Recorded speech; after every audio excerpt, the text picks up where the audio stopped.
दोस्तों कुछ दिनों पहले हमने सर्वाइवल मिथ्स के ऊपर एक वीडियो बनाई थी जिसे आप लोगों द्वारा बहुत पसंद किया गया और लगभग सभी ने इस वीडियो का पार्ट 2 बनाने के लिए कमेंट किया था। आपकी बात मानते हुए हम हिंदी काउंटडाउन पर आज आपके लिए लाए हैं एक और सर्वाइवल मिथ, झूठ के बारे में जो रोजमर्रा में या कभी न कभी कुछ अव्वल दर्जे के लोग इन मिथ्स से अपना गुरु ज्ञान बांटने और इस्तेमाल करने से भी नहीं चूकते और हम उन्हें सच मान लेते हैं और कभी न कभी उसे उसी क्रम में किसी और को ऐसा करने की सलाह दे देते हैं, ये जाने बिना कि अगर इसका इस्तेमाल किया गया तो क्या नतीजा 100% सही निकलेगा कि नहीं, कहीं सामने वाले का बैंड तो नहीं बच जाएगा। तो चलिए जानते हैं उन सर्वाइवल मिथ्स के बारे में जिन्हें आज तक हम सच मानते आए हैं लेकिन वो हमारी जान तक ले सकते हैं। चलिए वीडियो शुरू करते हैं। अगर आपको वीडियो पसंद आए तो लाइक और कमेंट जरूर कीजिएगा, लेकिन जो नए यूजर है वो हमें सब्सक्राइब जरूर कर लें और सब्सक्राइब बटन के बगल में दी गई घंटी पर क्लिक करके सबसे पहले ऊपर वाले ऑप्शन ऑल पर क्लिक कर दें, वरना आपको हमारी नई आने वाली वीडियो की नोटिफिकेशन यूट्यूब द्वारा नहीं भेजी जाएगी और आप हमारी आगे आने वाले वीडियोज नहीं देख पाएंगे। लोग ऐसा मानते हैं कि अगर हम रेगिस्तान में खो गए हैं तो हमको तुरंत पानी की तलाश कर लेनी चाहिए, लेकिन क्या ऐसा करना आपकी जान बचा सकता है?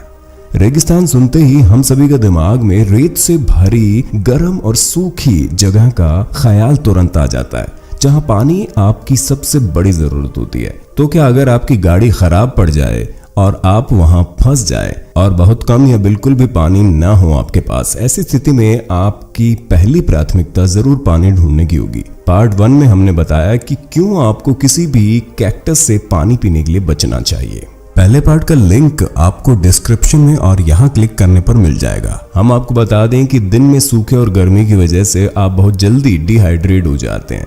गर्मी और पानी को ढूंढने की कवायद में आपके शरीर में बहुत पसीना निकलेगा और शरीर के अंदर मौजूद तरल को कम करता चला जाएगा।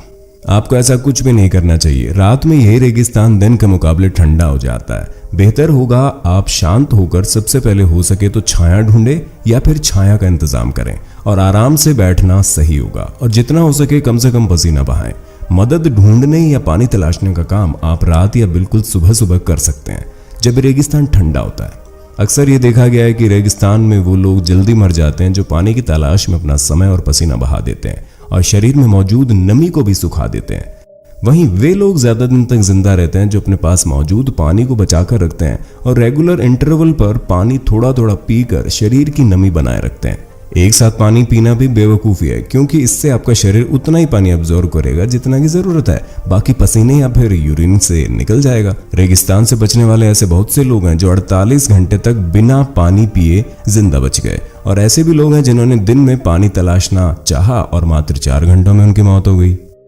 कई लोग ऐसा मानते हैं कि अगर वो किसी छोटी सी ट्रिप के लिए या एडवेंचर टूर के लिए कहीं सिर्फ कुछ घंटों या एक दिन के लिए जा रहे हैं तो सर्वाइवल किट का होना जरूरी नहीं है। लेकिन हम आपको बता दें कि अगर आप भी ऐसा सोचते हैं तो आप गलत सोच रहे हैं। एक 7-8 साल का एनसीसी स्काउट का बच्चा भी आपको चिल्ला चिल्ला के बता देगा कि सर्वाइवल किट की कितनी अहमियत होती है। आपको हमेशा एक हैंडी सर्वाइवल किट अपने साथ रखनी चाहिए जिसमें पानी और स्नैक्स, छोटा टूल बॉक्स, पावर सोर्सेज जैसे फ्लैशलाइट, टॉर्च, बैटरी आदि, कुछ साफ कपड़े, मेडिकल किट, मैप, कंपास वगैरह होना चाहिए। मुसीबत के वक्त ये आपकी बहुत मदद कर सकता है। इसके साथ ही अपने प्लान की जानकारी अपने परिवार और दोस्त को जरूर बताकर जाएं ताकि सही वक्त पर आपको मदद मिल सके।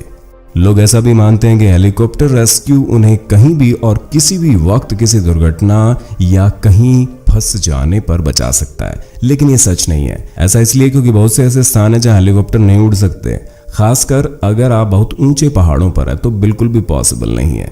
हेलीकॉप्टर ऊंचे पहाड़ों पर नहीं उड़ सकते, इसलिए आपके वहां होने का पता लगने पर भी आपको हेलीकॉप्टर से रेस्क्यू नहीं किया जा सकता। इस परिस्थिति में आपको तैयार रहना चाहिए। उबला पानी हमेशा 100% साफ होता है, तो ये तो जरूर आप जानते ही होंगे, है ना। अगर आप एडवेंचर ट्रिप पर हैं और आपके पास पीने का पानी खत्म हो गया और आप किसी भी पानी को बॉयल कर लेंगे और पीने लायक हो जाएगा, अगर आपको ऐसा सोचना है, समझना है, तो आप बिल्कुल गलत हैं।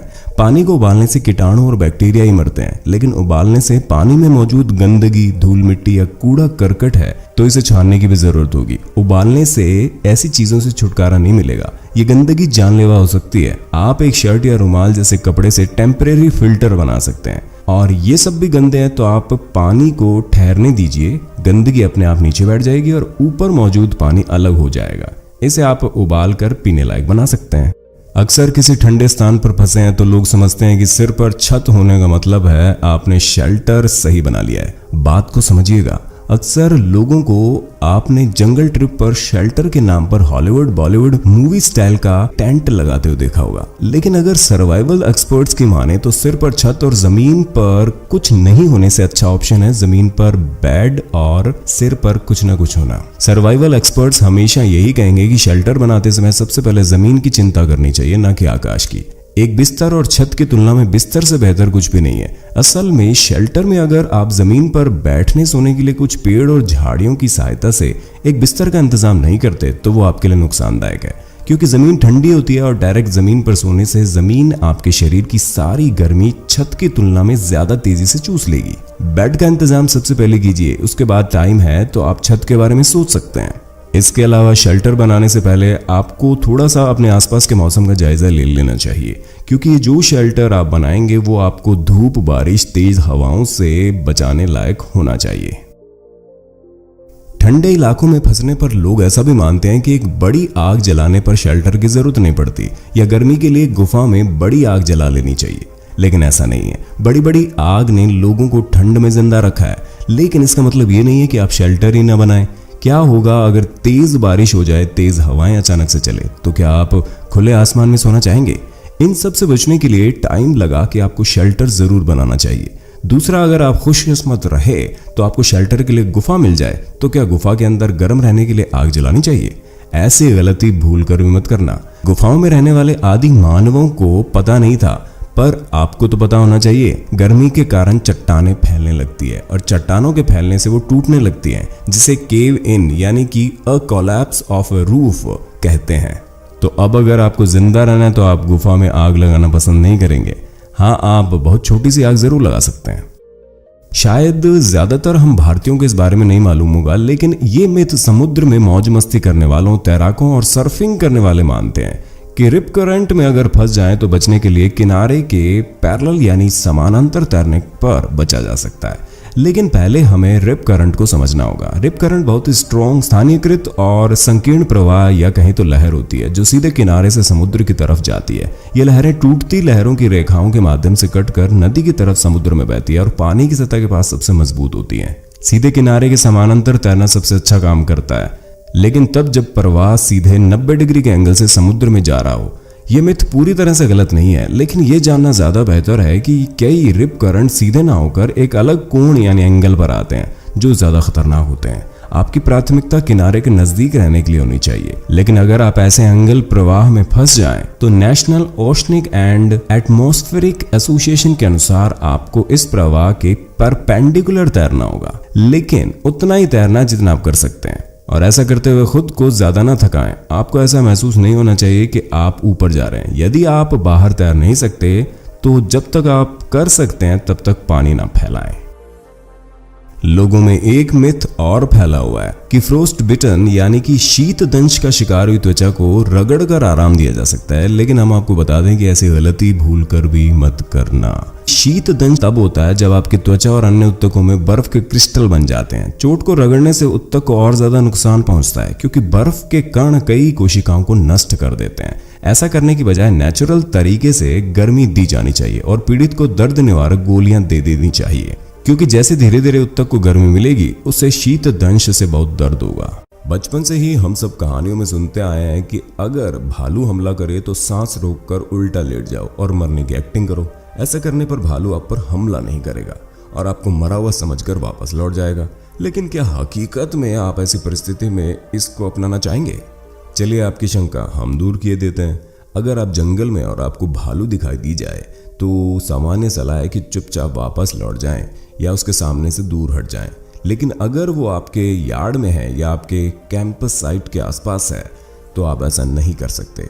तो अपने आप को हाथ फैलाकर साइज में बड़ा दिखाने की कोशिश करें और जोर जोर से आवाजें निकालकर उसे डराएं, जो हो सकता है कि भालू को डरा दे।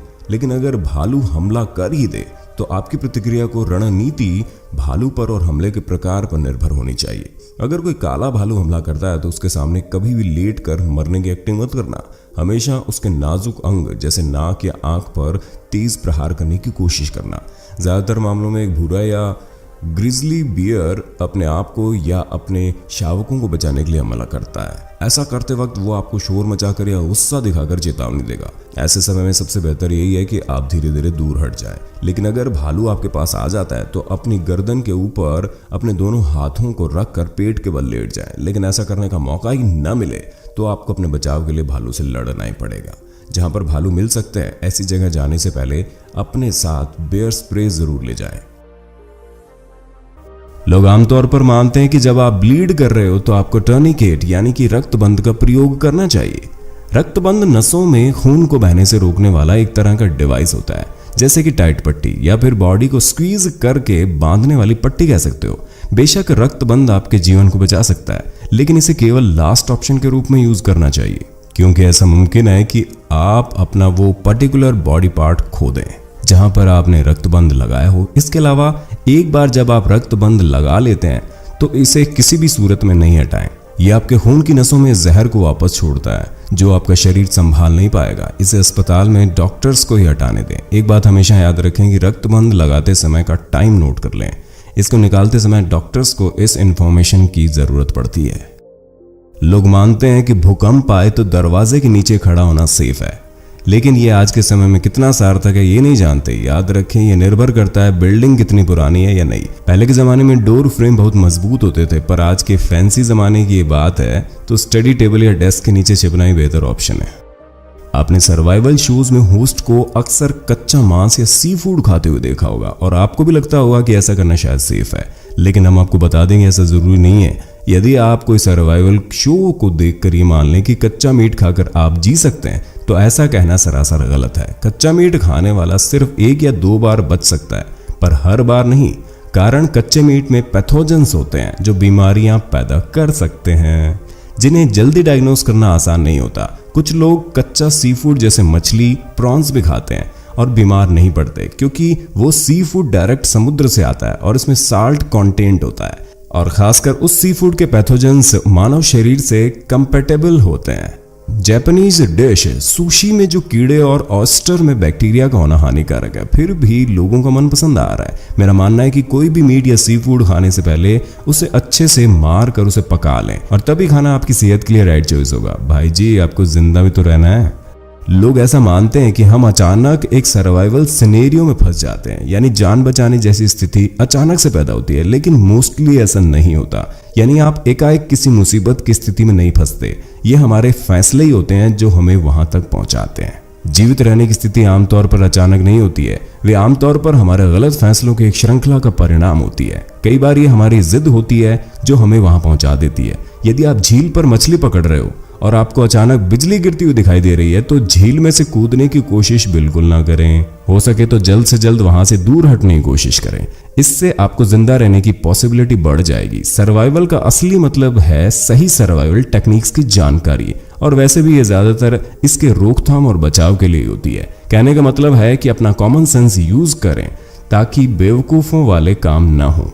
उससे भी बेहतर होगा ऐसी सिचुएशन को आने ही मत दो। आपको सरवाइव करने के लिए अपने सारे घोड़े खोलने की नौबत ही ना आए।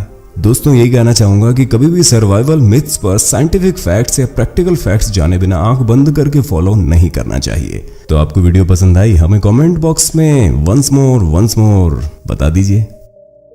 और जिसने अभी तक हमारे चैनल को सब्सक्राइब नहीं किया है तो जरूर कर लें, क्योंकि आगे भी हम ऐसे ही दिलचस्प वीडियो आपके लिए लाते रहेंगे। अगली वीडियो आप किस विषय पर देखना चाहते हैं ये भी जरूर बताना। जिस विषय के बारे में सबसे ज्यादा कमेंट मिलेंगे अगली वीडियो उसी पर आएगी। जय हिंद।